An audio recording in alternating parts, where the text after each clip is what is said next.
Call centre ജീവനക്കാരിയായ രേഖ എന്ന യുവതിയാണ് നടുറോഡിൽ വെച്ച് കൊല്ലപ്പെട്ടത്.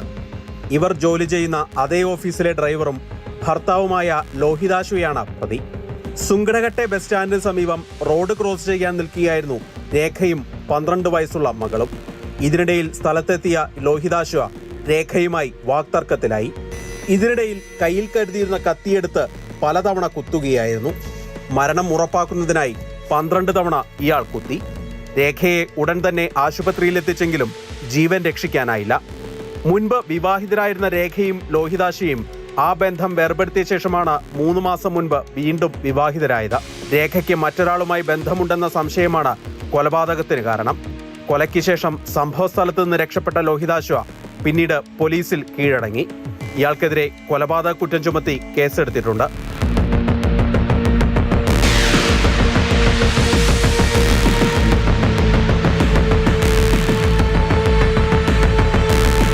മാതൃഭൂമി ന്യൂസ്, ബംഗളൂരു.